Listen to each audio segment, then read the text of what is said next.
본문에서 언급하고 있는 말씀이지요. 앉아서 먹는 자가 크냐, 서서 먹는 자가 크냐.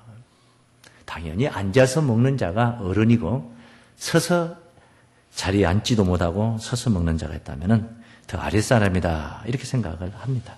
당연합니다. 섬기는 자는 인정을 받게 된다는 것. 나중에 결국은 섬기는 자가 섬김을 받게 된다는 오늘 말씀의 교훈. 그 섬기는 자들 속에 우리 주님이 계시기 때문인 줄로 믿습니다. 이 섬김이라는 것. 손해보는 것 같습니다. 당장은 섬김에 치중하다 보면 손해를 보는 것 같은 그런 생각을 합니다.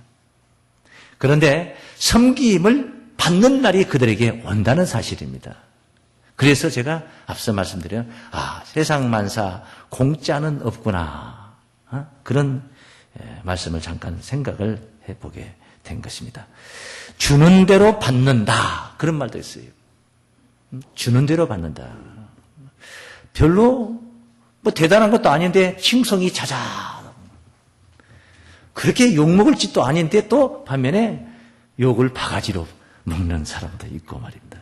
다 원인이 있습니다. 심은 것에 따라서 거둬지게 되는 그런 원인들이 있습니다. 그래서 오늘 섬김과 영광이라는 이런 제목 속에서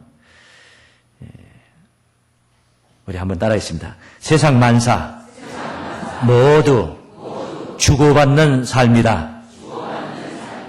주고 그냥 끝나버린 게 아니라 받는 게 있다는 거예요. 주는 게 있으면 또 받는 게 있다. 그런 말씀이에요. 항상 이 말씀을 생각하면은 벌과 꽃을 생각합니다. 벌과 꽃, 벌과 꽃과 나비. 발음은 뭐 그게 편하네요. 꽃과 나비. 예, 자연스럽지요. 예. 꽃과 나비는 누가 찾아간 겁니까? 하고 물어보면은 나비가 찾아갔지요. 벌이 찾아갔지요. 그럽니다. 그런데 제가 눈 감고 보니까, 눈 뜨고 보니까요, 감고 보니까요, 눈 감고 보니까 벌이 꽃을 찾아간 게 아니고 꽃이 먼저 벌을 찾아가더라고요. 눈 감고 보니까. 예. 꽃이 향기를 풍기고 빛깔을 주었든지 어찌됐든 벌이 어째 가다 보니까 꽃을 만난 게 아니고 벌이 꽃을 찾아간 거죠. 갔는데 먼저 가기 전에 꽃이 벌을 유혹을 한 겁니다. 유혹을 한 거예요.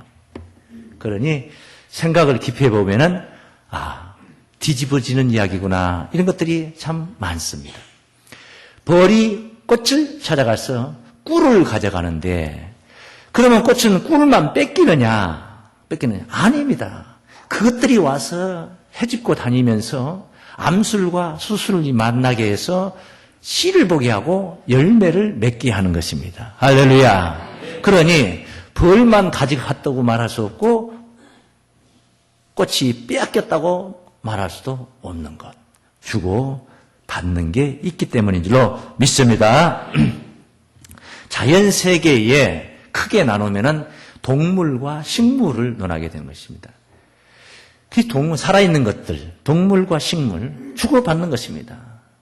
식물은 동물이 배앗아내는 탄산가스를 통해서 탄소를 공급받고, 필요 없어서 내배하는 것을 식물은 그것을 가지고 살아가는 것이고, 식물이 내놓는 또 품어내는 산소를 동물이 가져가서 오늘을 살 수 있는 거예요. 그게 주고받는 것입니다. 동물이 가서 이파리를 뜯어먹고 열매를 가져 따다 먹어서 그것을 끝장난 게 아니고 이것들이 동물이 또 배설물을 또 가지고 식물이 또 기름지게 거름을 삼아서 그렇게 또 튼튼하게 자라게 되는 이치도 있는 것입니다. 모든 범사가 주고받는 삶이다. 그런데 어떤 사람은 받기만 하고 줄 줄을 모르는 사람이 있어요. 줄 줄만 알고 받을 줄을 모르는 사람은 상관이 없어요. 결국 나중에 가면 받게 되니까. 저축해놨다 받게 되니까. 그런데 받는 데는 손이 빠른데 주는 일에는 너무나 더디고 싫어하고 아예 없는 사람들이 있어요. 세상에서도 우리가 어떤 모임 같은 데서도 이런 경우를 보면은 사람들이 따르지를 않습니다. 지인들끼리 밥을 먹어도 점심 식탁에 앉아서 밥을 먹고 식사값을 계산하며 2번, 3번 상대가 냈으면은 나는 2번, 3번은 다 못 따라가도 한 번이라도 내가 사야지 하는 미안한 마음을 갖고 그렇게 서둘러서 적극적으로 카운터에 나가야 되는데 밥을 먹을 때는 적극적인데 먹고 나서는 무기작거리고 그런 사람들이 있습니다. 화장실을 간다든가 때쯤 돼서 그런 사람들 있어요. 시편 37장 21절 말씀입니다. 악인은 꾸고 갚지 아니하나 의인은 은혜를 베풀고 주는도다. 혹시 꾸어 가시고 안 갚으신 분들 갚으세요. 주의 복을 받은 자는 땅을 차지하고 주의 저주를 받은 자는 끊어지리로다. 여호와께서 사람의 걸음을 정하시고 그 길을 기뻐하시나니 저는 넘어지나 아주 넘어지지 아니하면 여호와께서 손으로 붙드심이로다. 내가 어려서부터 늙기까지 의인이 버림을 당하거나 그 자손이 걸식함을 보지 못하였도다. 저는 종일토록 은혜를 베풀고 꾸어주니 따르세 그 자손이 복을 받는도다. 할렐루야. 최소한 내 생애에 안 되면은 내 자손 대에 가서라도 복을 받는다는 복을 받는다. 많이 주고 많이 받으시기를 바랍니다. 이 성경 속에 등장하는 갈릴리 바다, 예수님의 선교 현장입니다. 베드로의 고향들. 갈릴리 바다가 특징, 물이 많죠. 고기가 많습니다. 당연히 어부들이 많이 삽니다. 강 주변에 그 거대한 갈릴리 강인데 바다라고 하는 거예요. 얼마나 큰지. 일반 우리가 보는 이런 정도의 한국에서 보는 뭐 한강, 영산강 이런 강이 아니에요. 바다가 대단한 그런 고기가 많으니 고기를 잡는 어부들이 많고 어촌 마을들이 군데 생성되어 있고 그리고 주변에 수목이 우거져 있습니다. 왜? 물이 좋으니까 수목이 우거져 있습니다. 그런데 그 밑에 있는 바다라고 하는 게 있는데 염해라는 게 있어요. 염해. 갈릴리에서 흘러내리는 물입니다. 매양 똑같은 물이에요. 그 물을 받은 염해라는 곳은 고기가 없습니다. 물이 짭니다. 그래서 살 수가 없습니다. 소금의 농도가 얼마나 높은지 사람이 거기 들어가면 그냥 저절로 둥둥 뜹니다. 저절로 둥둥. 염도가 높아서 저절로 둥둥 떠요. 실제로 제가 이스라엘 갔을 때에 그냥 들어가죠. 들어가면 그냥 저절로 그냥 떠요. 이렇게. 뭐 손으로 뭐 이렇게 한다고 해서 되는 게 안 해도 돼요. 그냥 떠요. 그래서 그 바다를 죽은 바다라고 사해라고 합니다. 사해. 왜 그렇습니까? 똑같은 물줄기인데 갈릴리 바다는 그렇게 활기찬데 이 염해는 왜 이렇습니까? 갈릴리는 위로부터 오는 물을 받아가지고 물을 또 내려보냅니다. 받고 준다 이 말이에요. 그런데 이 사해 바다는 그 큰 갈릴리에서 오는 물을 다 받아가지고 밑으로 보내지 않고 거기에 갇혀 있습니다. 지형적인 원인 때문에 그런 거예요. 바다가 심보가 못돼서 그런 게 아니고 지형적인 원인. 거기가 지대가 낮아요. 오히려 어디로 흘러갈 수가 없어요. 갈 데가 없어요. 그 주변이 더 훨씬 높으니까. 그래서 물이 갇혀 있습니다. 태양은 장렬하고 뜨거운 햇살 아래 계속 증발을 합니다. 물이 계속 증발하고 나가지 못하고 증발하니까 그게 바로 염도가 높아진 거예요. 고기가 살 수가 없어요. 죽은 바다가 됩니다. 그런 상황입니다. 받은 즉시 흘려내리는 똑같은 요단의 주류 그 갈릴리 바다와 그것을 받기만 하고 흘러내리지 못하는 사회의 그런 모습은 삶과 죽음으로 양분되어 갈려져 있음을 우리가 압니다. 우리의 삶, 인생사 받고 줄 아는 삶을 살아야 됩니다. 그래야만이 윤기가 나고 바로 그래야만이 풍요로울 수가 있는 것입니다. 믿습니까? 그냥 받고 감싸고 끼르고 있는다고 해서 그 풍요가 아니에요. 어떤 사람들은 평생도록 수십억 수백억 벌어가지고 장롱에다 싸두고 통장에다 은행에다 집어넣어놓고 그래가지고 그냥 제대로 한번 먹고 싶은 음식 어디 여행 한번 제대로 못하고 그냥 자식들한테 다 물려주고 가버린 사람, 평생 가난하게 살고만 사람들. 그럼 자식이 잘 되냐? 그 자식들이 훌륭하고 잘 되냐? 천만의 말씀입니다. 안 됩니다. 확률이 낮습니다. 확률이 낮아요. 회장이라고 해서 자기 아들을, 이 회사를 유업받을 아들을 회장이라 해서 그냥 바로 사장 자리에 앉히고 부회장 자리에 앉히지 않습니다. 저 밑바닥 사원으로 들어가서 사원들 세계에서 거기서 고생을 시키고 그 고생을 하면서 그렇게 커서 승승장구해가지고 나중에 이 큰 기업도 운용할 수 있는 그런 리더십을 키우게 되는 거예요. 그런데 자식에게 수백억 물려서 그냥 바로 줘버려 자식들 아무것도 고생 없이 그냥 고생도 없이 그거 하지만 그러면 돈이 그런 물질이 재앙이라 재앙덩어리라. 블레셋 사람들이 하나님의 법궤를 가지고 탈취해가지고 가져가가지고 그게 복이 아니라 그게 재앙이었어요. 재앙. 마치 돈이 재앙이라. 돈 때문에 사람 버리고 돈 때문에 망가지고 돈 때문에 주변에 사기꾼들 달라붙게 되고 깡패들 달라붙게 되고 별의별 짓 하다가 탕진하고 말아버리는 인생을 그렇게 망가뜨려버리는 사람들도 주변에 우리가 얼마나 많이 봅니까? 받으면 흘러내릴 줄을 알아야 됩니다. 그렇지 못하고 가다 놓으니까 부패하고 냄새나고 그렇게 고인 물처럼 말입니다. 고인 물은 그러지 않습니다. 아무리 맑은 물이라도 가져다가 고이게 그냥 막아놓으면 썩게 되어 있는 것이단 말이에요. 우리가 말씀 중에 참 반가운 말씀 중에 그런 말씀 있죠. 구하라. 뭐예요? 주실 것이라는 거. 구하면 주신다. 찾으라. 찾을 것이요. 마태복음 7장 7절입니다. 예? 문을 두드리라. 열릴 것이다. 그냥 구하면 되는 겁니까? 복권, 로또 복권 사놓고 구하면 되는 거냔 말이에요. 이산 가족이 수십 년 동안 헤어졌는데 찾으면 그냥 바로 만나지는 겁니까? 두드리면 열리는 거냐고. 아무 대문이나 쫓아가서 막 두드린다고 해서 다 열리는 거냐고요. 아주 중요한 비법을 우리 주님이 여기에 일러 주셨습니다. 가르쳐 주셨습니다. 구하여서 받을 수 있고 얻을 수가 있고 찾음으로 인하여서 찾는 자가 찾게 되고 두드리는 자에게 열리게 되는 비법을 여기에 일러 주셨습니다.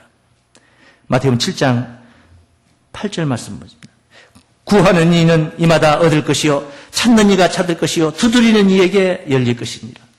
너희 중에 누가 아들이 떡을 달라 하면 돌을 주며 생선을 달라 하면 뱀을 줄 사람이 있겠느냐. 너희가 약한 자라도 악한 자라도 좋은 것으로 자식에게 줄 알거든 하물며 하늘에 계신 너희 아버지께서 구하는 자에게 좋은 것으로 주시지 않겠느냐. 준다 이 말이에요. 주겠다 이 말이에요. 그러므로 무엇이든지 남에게 대접을 받고자 하는 대로 너희도 남을 대접하라. 이것이 율법이요 선지자니라. 할렐루야. 대접을 구하십니까? 소정을 구하십니까? 대접을 구하시면은 대접할 줄을 알아야 대접을 받을 수가 있단 말이에요. 구하라. 구하기 전에 주는 것부터 배우십시오. 그러면 하나님이 주십니다. 대접하는 자에게 하나님께서 대접을 받게 한다고. 이것이 율법이고 선지자라고 하지 않습니까? 이것이 하나님이 주신 강령이라는 것입니다. 인간사 모든 원칙입니다. 주고받는 삶이다 이 말이에요. 믿습니까? 주고받는 삶을 역행을 시키면은 그것은 역류하는 것이란 말이에요. 원칙에서 벗어난 거란 말이에요. 그러니까 항상 힘들게 살아가는 것입니다. 베풀 줄 알아야 돼. 베풀 줄 알아야 돼. 우리 따라 하십니다. 주는 것이 주는 것이 받는 것보다 낫습니다. 할렐루야. 난 그렇게 생각을 합니다. 주는 것이 받는 것보다 낫다. 내가 줄 수 있다는 게 얼마나 행복한지 몰라요. 줄 수 있다. 어떤 사람들은 마음은 줄 수가, 주고, 100번 주고도 주고 싶은데 줄 것이 없어서 못 주는 사람 있잖아요. 그런데 내게 줄 수 있는 게 있다는 것은 얼마나 행복한지 모릅니다. 내 환경이, 내 생활이 줄 수 있는 환경이라는 것, 생활이라는 게 얼마나 좋습니까? 주고 싶어도 못 주는 건데 줄 수 있다는 거. 주는 것이 받는 것보다 맨날 받고만 사는 사람들 있잖아요. 신세만 지고 사는 사람들. 행복해 보이더니까 절대 행복하지 않습니다. 날마다 매 끼니마다 누구한테 얻어먹고만 산다고 생각을 해봤어요.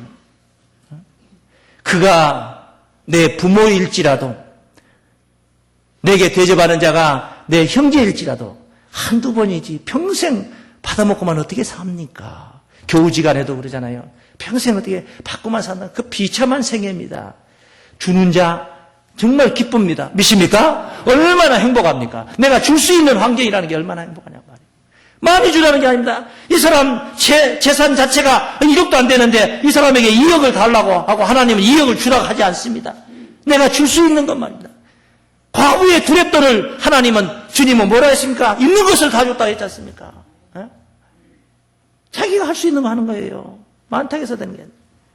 나는 밥 한 끼 사줄 수 있는 힘이 없어서 못하니까 나는 껌이라도 하나씩 사준다 하는 마음이 있다.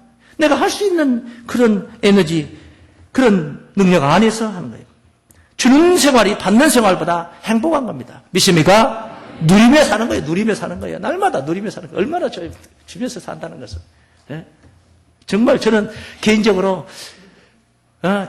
뭐 그건 원칙에 벗어난 것이고 그래 해서도 안 되겠지만 이를테면 비유로 말하면 그래요.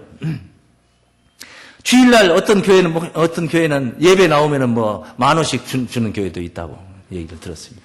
한참 실직자들 많고 그러니까 교회 나오신 분들 10,000원씩 전부 다 줘요. 그러니까 그 실직하신 분들이나 뭐 이런 사람들을 또 소위 참 일거리 없어서 밖에 나가서 저기 할 사람들, 노숙하고 있는 분들. 그 교회 가면 점심 밥 주지. 그 다음에 예배 끝나고 나면 탁 나갈 때 10,000원씩 전부 다, 시퍼런 거 하나씩 다 주지요. 그래서 뭐 사람들이 성도들이 엄청나게 예배. 그래서 잘 됐다는 이야기도 들었습니다. 잘 됐어요. 잘 됐으니까 좋은 일이죠. 베풀 수 있다면 얼마나 좋아. 나 우리 성도님들에게 주일날 오시는 분마다 전부 다 막 줄 수 있으면 얼마나 좋을까. 사도행전 20장 35절 말씀. 범사에 너희에게 모본을 보였노니 곧 이같이 수고하여 약한 사람들을 돕고 또 주 예수의 친히 말씀하신 바 주는 것이 받는 것보다 복이 있다 하심을 기억하여야 할지니라. 주는 것이 받는 것보다 복이 있단 말이야. 응?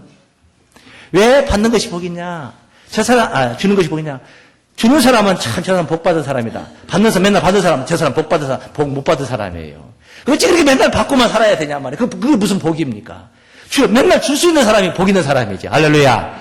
주는 사람들은 주에서 주는 삶을 사는 사람들은 미래가 있어요. 그 사람들에게는 나중에 받을 게 있어요. 할렐루야.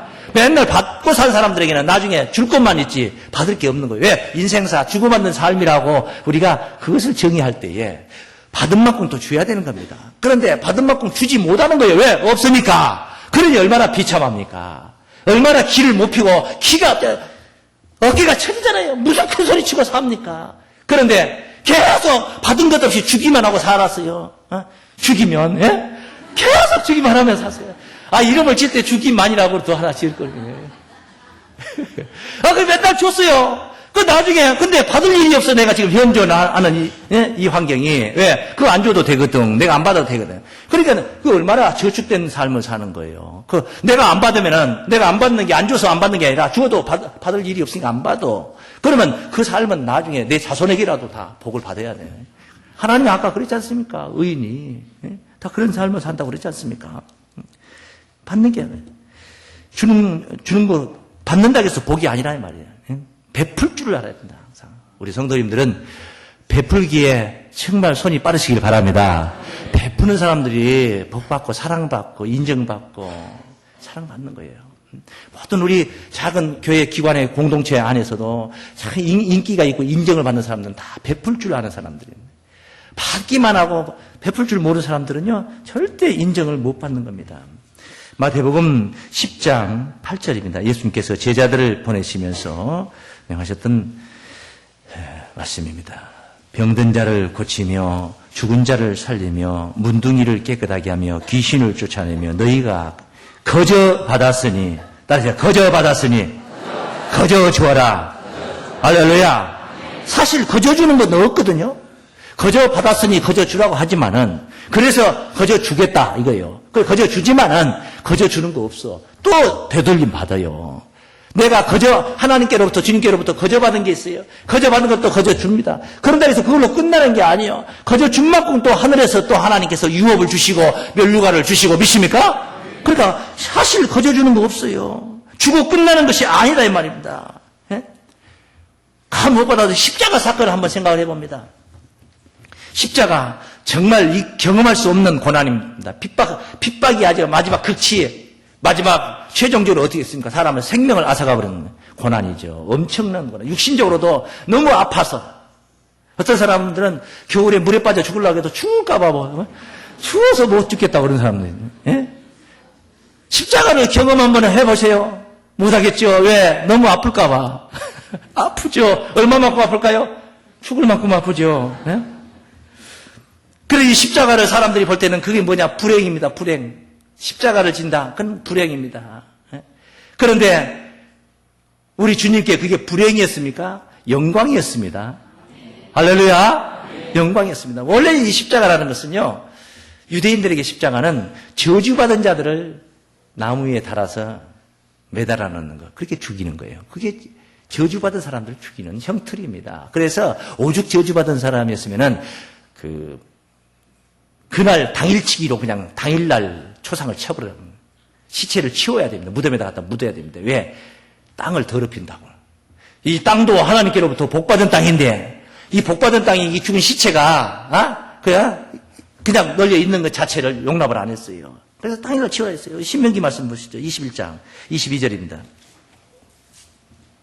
22절 신명기.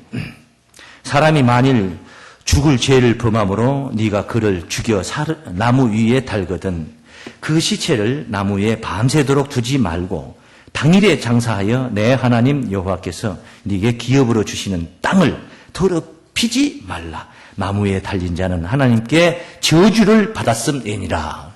그래, 나무 위에 달린 자는 저주를 받은 사람들이 그렇게 죽는 거예요. 그렇게 죽이는 거예요. 그런데 그 저주를 우리 주님이 이 십자가 위에 운명하셨다는 거예요.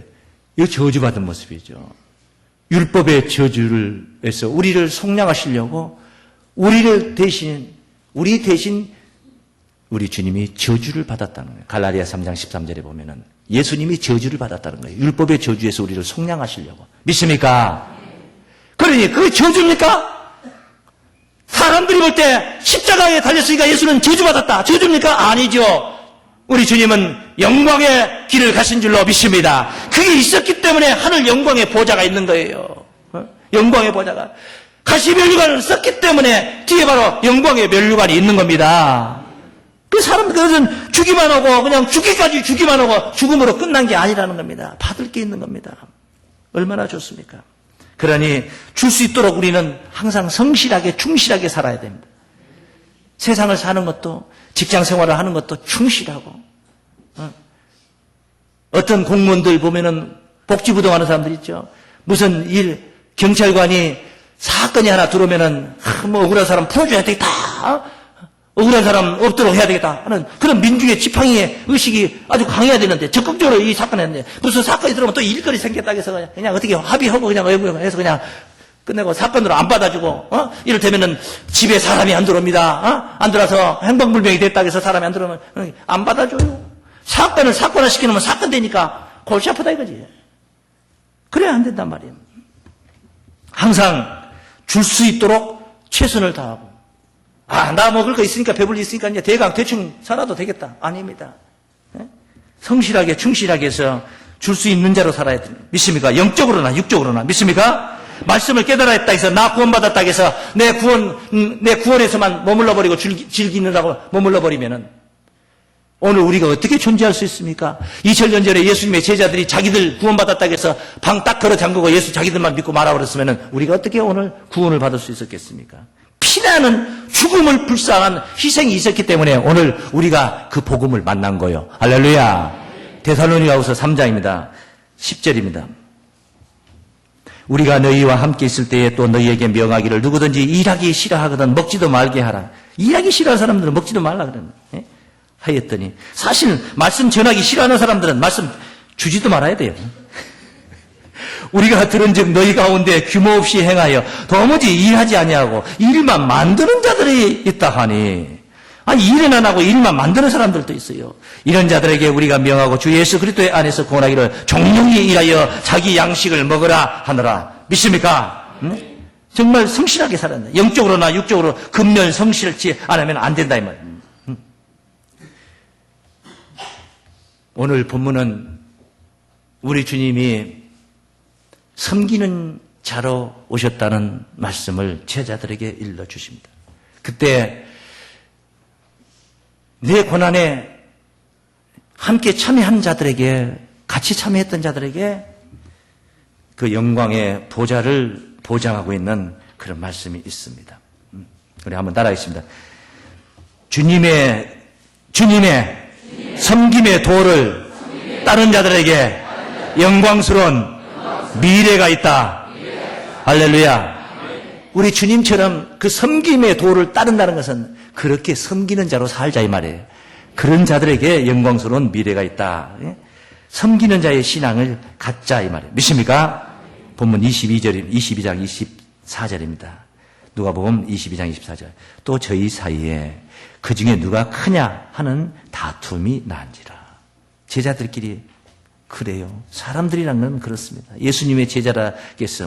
다를 게 뭐 있었겠냐 말이에요.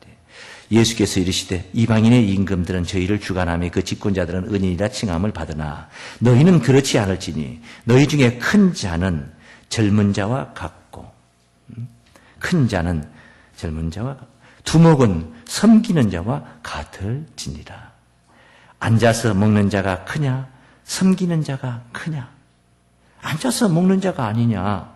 그러나 나는 섬기는 자로 너희 중에 있노라. 할렐루야.